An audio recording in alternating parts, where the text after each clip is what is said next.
The man who told me this story worked the same brush country lease for 31 years and never once asked anyone to believe him. That is the part I keep coming back to. He did not need you to believe him. He had already decided that belief was not the point, that the point was the event itself and what it meant about the land he had worked, and that your acceptance or rejection of his account did not change one thing about what he had seen in that pasture before sunrise on a morning in late October. He told me because I was there, which is the part I have to explain. My name is Denny Hargrove. I managed the cattle operation on the Kramer lease in Kimble County, Texas from 1987 until the lease changed hands in 2019. That is 32 years of early mornings in the same brush country, the same cedar and live oak, the same caliche roads and the same draws that held water in wet years and nothing in dry ones. I know that country the way you know the inside of your own house in the dark. Not by looking, but by accumulated knowledge, by the map your body makes of a place over decades of walking it before dawn and after dusk. The man whose story I am going to tell you first is Clete, and I want to be clear about something before I start. Clete is a real person, and he is still alive, and he did not ask to be in this account. What I am telling you is my own version of events that I witnessed independently of Clete, and Clete's telling of his version came later, and the two accounts fit together in a way that I could not have manufactured and did not try to. I'm starting with Clete because Clete's version is what made me understand my own. Clete ran the feed operation on the Kramer lease for about 15 years before I got there and stayed on under my management until he retired in 2011. He was a compact, quiet man from Menard, originally, who had spent his entire working life in the hill country and had the particular kind of competence that comes from never having done anything else. He knew cattle. He knew the land. He did not exaggerate. And he did not embroider, and when he told you something had happened, you could take it as given that something had happened. In the spring of 2004, Clete told me he had seen something in the east pasture that he wanted me to know about. He came to me at the end of a workday, which was not his habit. Clete's habit was to handle things as they arose and not save them for later. And he said that about 3 weeks prior, in the early morning, he had seen a group of large animals crossing the east pasture from the cedar break on the south end toward the draw on the north side.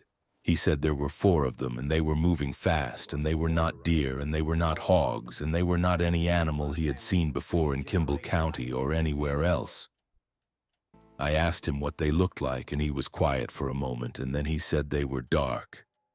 They were running on 2 legs, and they were big enough that he had watched them clear the barbed wire fence at the north end of the pasture without slowing down. That fence is 48 inches. He had watched them from his truck on the Caliche Road at a distance of maybe 400 yards in pre-dawn light, with the sky just starting to lighten in the east behind them, so their shapes were mostly silhouette. 4 dogmen, backlit by a dawn sky, crossing 400 yards of open pasture at a run. I asked Clete why he had waited 3 weeks to tell me. He said he had been thinking about whether to tell me at all, and he had decided he would because he thought I ought to know what was using that pasture. He was not frightened, or if he was, he did not present it as fear.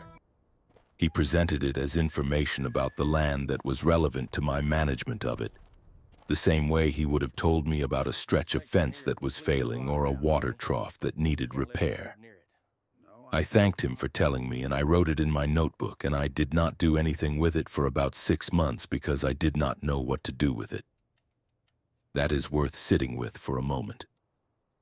An experienced ranch hand with 15 years on a piece of country told me he had watched 4 large unknown animals cross an open pasture on 2 legs, and my response was to write it in my notebook and not act on it. I want to be honest about why. It was not that I disbelieved Clete. I believed him in the narrow sense that I believed he had seen something he could not explain. What I did not do was accept the full implication of his account, which would have required me to add a category to my understanding of what lived in Kimble County, and that addition was one I was not prepared to make on the basis of one man's pre-dawn sighting at 400 yards. Denny Hargrove notes I have worked with livestock long enough to know that large animals seen at distance in low light are misidentified by experienced observers more often than those observers would like to admit. I have seen deer read as much larger than they were. I have seen hogs in a certain light that changed their apparent size considerably. I believe in the fallibility of observation, including my own, and I applied that belief to Clete's account in a way that let me acknowledge it without fully accepting it. What I could not do was unknow it. That is the specific effect of a credible account from a person you trust. It sits in your working knowledge of a place, and it changes the quality of your attention there, even when you are telling yourself it has not. he's still planning on selling that back For 6 months, I ran that east pasture fence with Clete's account somewhere at the back of my attention. Not looking for anything, just looking with a slightly different quality of alertness than I had before. Then I saw them myself. I want to tell you the sequence of things that morning because the sequence is what matters for understanding how long it took me to know what I was looking at. It was the second week of November 2004. I was running the south fence line before first light in my truck, checking for where the hogs had been getting through. We had been having a bad year for hog pressure in that section, and I had been documenting breach points for 2 weeks trying to get ahead of it. The sky was that particular gray-black of about 45 minutes before sunrise. Just enough ambient light to see the ground without headlights, if you had been out in it long enough for your eyes to settle. I came around the cedar break at the southeast corner of the east pasture, and I stopped the truck because there was movement in the pasture that was not cattle. My first thought was deer. Kimble County has good whitetail numbers, and the east pasture is open enough that they use it as a crossing route between the cedar to the south and the draw to the north. I have watched deer cross that pasture hundreds of times. The movement I was seeing was wrong for deer in a way that I could not immediately name. It was the pace, partly. Deer in open country move in a particular rhythm, and this was not that rhythm. It was also the silhouette. Low light, 400 yards. But the silhouette was wrong in the specific way that Clete had described 6 months earlier, which was a detail I did not consciously connect until later. I watched for what I estimate was about 4 minutes. In that time, I counted what I believed were 5 animals moving from south to north across the pasture. Moving fast, staying close together, not spreading out the way deer spread in open country. There was something in the center of the group that was moving differently from the others. Not faster, not slower, but with a different quality of motion, less urgent, more deliberate. I could not determine what it was in that light at that distance. They cleared the north fence and went into the draw and were gone. I drove down the Clete road to the north fence line, and I got out and walked the fence. No breach. The top wire on that section runs 50 inches, which I had put up the prior year after the hog pressure started, and there was no disturbance to any of the wires. Whatever had crossed that fence had done it without going through the wire. There was a carcass on the south side of the fence. I'm going to describe this carefully because I have thought about it many times and I want to be precise. The carcass was a white-tailed deer, a doe, approximately 140 pounds on the hoof, dead. Not recently dead. She had been dead long enough for the body to have cooled, but not long enough for rigidity to have fully set, which in November temperatures in that part of Texas put her death at somewhere in the range of 3 to 5 hours before I found her. She had been dead before the animals I watched crossed the pasture. She was there when they crossed. She had not been fed on. I have found deer carcasses on that lease many times over 32 years. Coyotes, mountain lions, hogs, buzzards. The hill country is not short on things that will eat a deer carcass. A fresh kill in November in that country will typically show feeding activity within a few hours of the animal going down. Because the scavenger community in the brush is effective and fast and operates around the clock. What I have never found before or since is a deer carcass that had been killed and not fed on, left at a fence line in a location that put it directly in the path of whatever had just crossed that pasture. I examined her carefully. The killing wound was at the base of the skull, a single point of focused trauma consistent with a heavy concentrated strike rather than a bite. The wound was not ragged. It was precise in a way that suggested intent rather than violence. There were no drag marks approaching her position, which meant she had either died where she lay or been placed there. And the absence of blood pooling in a wider area around her told me she had died in approximately the position I found her. She had not been chased down and she had not been moved after death. She had been killed at this fence line, at this spot, and left. The dogmen I had watched cross the pasture had passed within 30 feet of her body. They had not stopped. I stood at that fence line in the early morning and I worked through the list of explanations that a 32-year career in this country gave me access to. Mountain lion kill abandoned before feeding. Possible, but mountain lions do not leave a kill at a fence line in the open without feeding unless they are disturbed mid-process, and there had been no disturbance. Hog strike. Hogs do not produce this wound pattern and do not leave kills untouched. Vehicle strike from the ranch road. The wound was inconsistent with impact and the body was 40 feet from the nearest road. I went through the list, and I ran out of list before I ran out of carcass.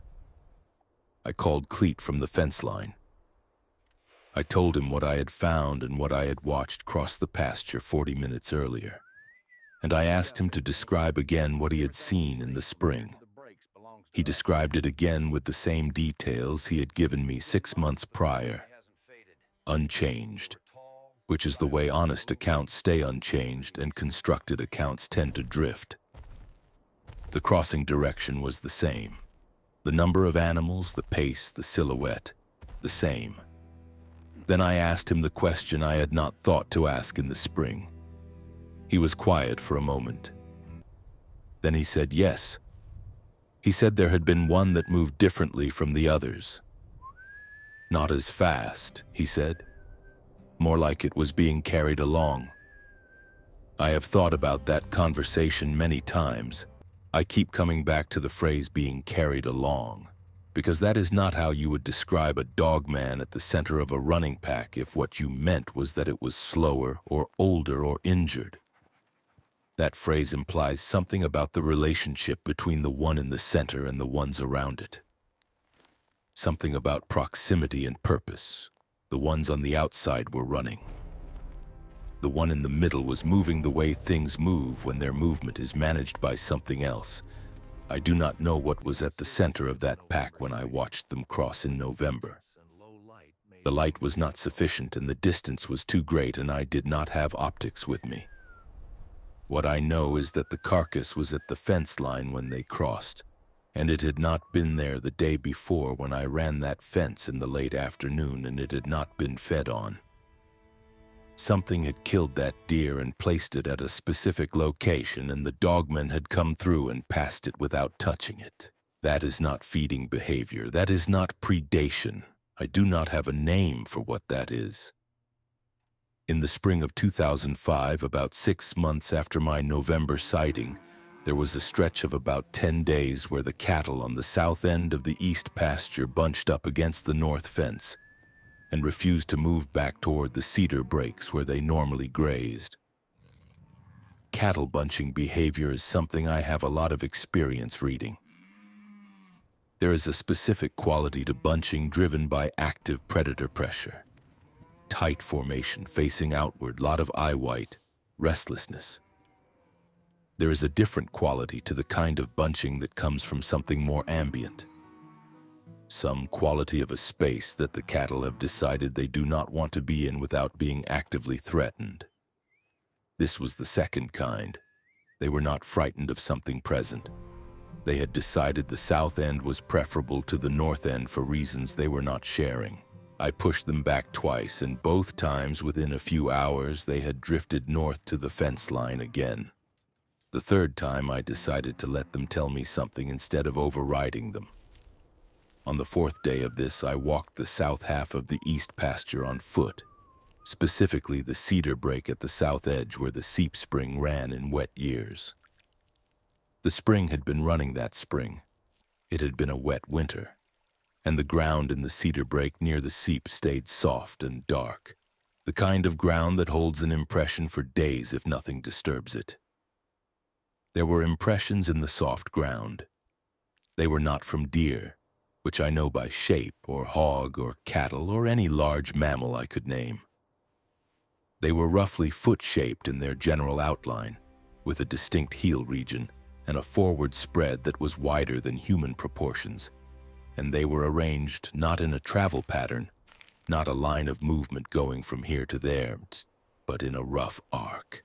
A loose perimeter of individual standing impressions, facing inward, spaced about 12 to 15 feet apart. 5 of them that I could identify with confidence, possibly a 6th further back in the cedar where the ground was drier and held impressions less well. Whatever had made them had stood in those spots long enough to press into soft ground to a depth that told me something about their weight.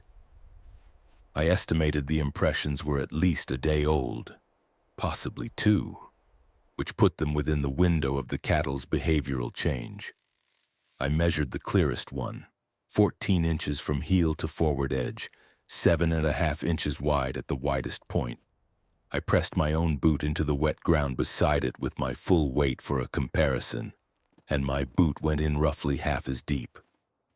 I stood in that cedar break with my tape measure and my notebook, and I looked at the arc those impressions described. Something had stood at 5 or 6 points around the perimeter of a space in this cedar break, and faced inward, not moving in a circuit, standing, watching inward, then gone. What was at the center of that arc was soft ground that held no impression at all. If something had stood at the center, it had left no mark. But the facing orientation of the perimeter impressions was consistent enough that I could estimate where the center point would have been. And it was in an area of the cedar break that was partially sheltered by the cedar canopy from above and had a clear sight line through the trees in the direction of the pasture to the north. You could watch the pasture from that spot without being visible from the pasture.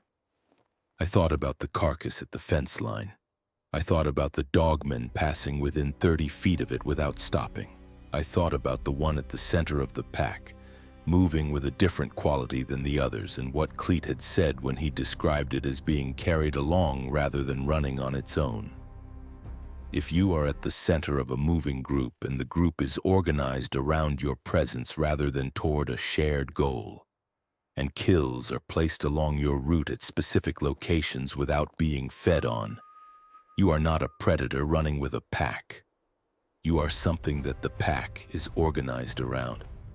The dogmen were not using that pasture as a feeding corridor. They were using it as a transit corridor for something they were moving through it.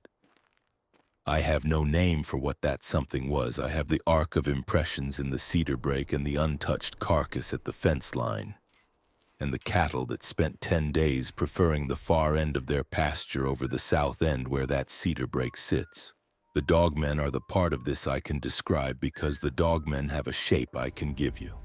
A silhouette against a dawn sky, a height, a stride. What was at the center of that movement through my pasture I cannot describe because I do not know what it looked like, and I am not going to speculate beyond what the evidence supports. What the evidence supports is this. It was there. The dogmen organized their movement around it, and the cattle knew it had been in that cedar break before I did. I documented everything I had. I have a notebook from that period with dates and measurements and locations, and the notebook is in a drawer in my house in Junction where I have lived since I sold out after the lease changed hands. I have never shown that notebook to anyone who did not already know what had happened in that pasture. which is a small number of people. Clete has seen it. One other man, who I will not name, has seen it. The rest of it stays in the drawer. Between the spring of 2005 and the end of my tenure on the Kramer lease in 2019, there were 2 more crossings that I can document, and several periods of cattle behavior at the south end of the East Pasture that I believe were related to the same pattern. I am not going to describe all of them here. What I will tell you is that the crossings, when they occurred, were always in the same direction. South to north through the same section of the East Pasture toward the same draw. Not random movement through the territory. Transit. Something using that corridor with a purpose and a direction that did not vary over 15 years of observation. The intervals between crossings were not regular. 18 months once, then 3 years, then about 2 years, then 14 months. I kept a log, which is in the same notebook as the measurements. What I could not find in that log, despite trying, was a pattern that would have let me anticipate the next crossing. The intervals were not astronomical, not tied to any lunar or seasonal cycle I could identify. They were not tied to cattle movement or grazing pattern or fence work or any human activity on the lease that I could correlate. Whatever determined the timing of those transits was operating on a logic I did not have access to. The last crossing I logged was in October of 2017, 2 years before I left the lease. It was the same pasture, the same direction, the same pre-dawn conditions. I was 58 years old, and I had been watching that pasture for 13 years at that point, and I had learned to watch it from my truck with my engine off and my window down, which gave me better sound coverage of the approach corridor from the south. That morning I heard them before I saw them. A low, rhythmic displacement sound moving through the cedar, not footfalls exactly, but the sound of multiple large bodies moving through vegetation in a coordinated way. The brush and cedar parting and closing with a regularity that told you what was making it was not random and was not dispersed. 7 of them came out of the cedar break and into the open pasture, more than I had seen in any previous crossing. They moved in the same tight formation fast, north toward the draw. In the center, carried along as Clete had described it 15 years earlier, the one that moved differently. I was parked on the Clete road at the southeast corner. The sky was just starting to lighten. The distance was 400 yards. I watched through my driver's window with the glass down and the cold October air coming in off the brush, and I did not move and I did not make a sound. They were across the pasture and into the draw in under 3 minutes. I drove to the north fence. No breach, no carcass this time. The only time in 4 documented crossings that there was no carcass at the fence line, which I noted in the log without an explanation because I did not have one. When I sold out in 2019 and handed the lease management to the new operators, I did not tell them about the East Pasture. I have thought about that decision, and I have not fully resolved it. On the one side, they have a right to know what uses that corridor. On the other side, what would I have said, and what would they have done with it, and would any of that have changed what the land already holds? I drove past the lease boundary once in 2021 on my way through to Fredericksburg. I did not stop. The East Pasture was visible from the road for about a quarter mile, and I looked at it the way you look at a place that held a significant part of your working life, with recognition and with the specific weight of knowing that what happened there is still happening there, whether or not anyone currently working that ground is paying the kind of attention it requires. I am telling this now because Clete is not in good health and he is not going to be around much longer, and the account is going to go with him if I do not get it out somewhere. That is not a dramatic statement. It is just the arithmetic of time. The men who were there for the events that change you do not stay around forever, and when they go, the events have a way of shrinking, of becoming less verifiable, of losing the weight that 2 sets of eyes gave them. Clete watched those dogmen cross that pasture in the spring of 2004, and I watched them cross in the fall of 2004, and neither of us invented the account, and neither of us has profited from it, and I want it on record somewhere outside of a notebook in a drawer before the last man who saw it from the ground is gone. The east pasture on the Kramer lease is under different management now. I do not know if the current operators have seen anything. I have not reached out to ask. What would I say, and what would they do with the information that would make any difference to what already happened there? The land does not change because the management does.